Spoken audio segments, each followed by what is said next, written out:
Kalau di luar daerah istimewa Yogyakarta itu sudah sekitar 6 daerah yang sudah terbentuk. Baik, alhamdulillah. Jadi kegiatan hari ini adalah pelatihan bersama dan cek karena memang waktu Idul Kurban sudah tinggal 5 hari lagi.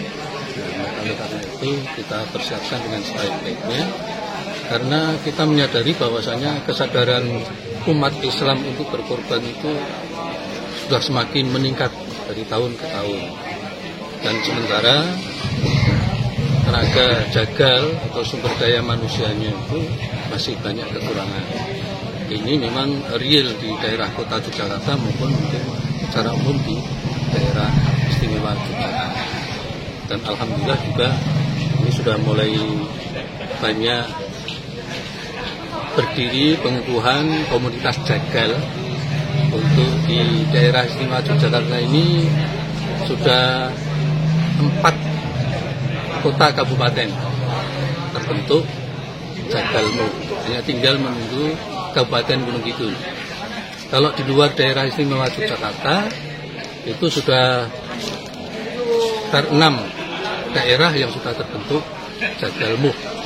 Klaten, Mungkin, Magelang, kemudian Lampung sudah terbentuk jagal tingkat kabupaten kota di luar daerah ini.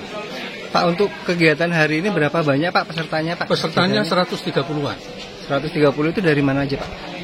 130 itu meliputi dari berbagai daerah di 5 kabupaten ini, maupun juga di luar daerah tadi seperti dari Magelang datang, kemudian juga Sukoharjo datang, beberapa daerah di luar diri datang. Materi yang diberikan apa aja Pak? Materi yang kita berikan adalah kita langsung praktek untuk pelatihan penyembelihan dengan metode debokan. Itu debok. Ya, itu gimana Pak? Materi debok itu gimana Pak? Ya, itu biar melatih. Jadi itu debok, kemudian nanti luarannya kita kasih bagor, goni bahasa Jawanya. Nah, disitulah nanti para peserta nanti berlatih di situ untuk menyembelih. Misalnya dengan berlatih menyembelih itu di situ ada katakanlah kekuatan yang harus dikeluarkan, dengan harapan nanti kalau sudah berlatih itu sudah terbiasa, maka insya Allah nanti kalau memang menyembelih sungguhan dengan sapi, maka itu akan terasa ringan. Nah, itu untuk penyembelihannya. Kemudian satu sisi kita memberikan kesempatan pada teman-teman jagal itu untuk memeriksakan pesonya, cek bilahnya, kiranya bilah itu memang betul-betul sudah tajam atau belum. Nah, itu nanti manakala memang belum tajam, maka akan dibantu untuk mengarahkan bagaimana untuk bisa pertajam lagi. Karena bagaimanapun si penyembelih harus betul-betul menyiapkan pisau yang tajam sehingga harapannya nanti penyembelihannya bisa cepat dan lancar. Oke, kalau dalam penyembelihan itu yang pertama diperhatikan adalah syarat sah penyembelihan itu apa, dan kedua juga faktor keamanan, baik itu ternaknya maupun untuk manusianya.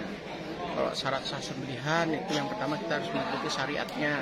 Artinya secara syariat itu harus seorang muslim, kemudian sudah terlatih, kemudian dia memotong 3 urat, kemudian posisi yang benar dan tidak menyiksa hewannya. Keamanan kita harus tetap paham bagaimana mengamankan hewan terutama sapi supaya tidak ketendang dan segala macam. Jadi hal-hal apa saja Pak yang perlu dilakukan oleh penyembelih itu Pak? Seorang jagal atau seorang juru sembelih halal itu harus pertama paham standar ketajaman pisau seperti apa, karena itu yang salah satu syarat yang akan menyebabkan sembelihan itu lancar atau tidak, cepat atau tidak. Kalau istilah kami setajam-tajamnya pisau, secepat-cepatnya proses. Ya, kemudian juga dia harus paham tekniknya. Jadi seorang juru sembelih harus betul-betul menguasai tekniknya. Maka itu yang sedang kita lakukan, kita latihkan. Di sini nanti ada latihan menggunakan dummy, pakai kedepok pisang untuk melancarkan teknik. Jadi kalau ada masalah bisa diperbaiki. Nah, Nah, kemudian juga kadang-kadang seringkali itu jagal juga diminta untuk nge-lab ya, untuk menguliti sampai memotong, sehingga ini juga termasuk yang dilatihkan dengan menggunakan material yang memang kita pakai material yang domba ya, tapi nanti di praktek dan sesungguhnya biasanya kita pakai sapi. Itu tidak akan jauh beda Pak hasilnya? Tidak akan jauh beda, tidak akan beda-beda karena struktur anatominya mirip ya, cuma yang beda mungkin tenaganya. Nah, jelas kalau pakai sapi lebih berat ya, lebih habis tenaganya.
Saya Radi Saputro.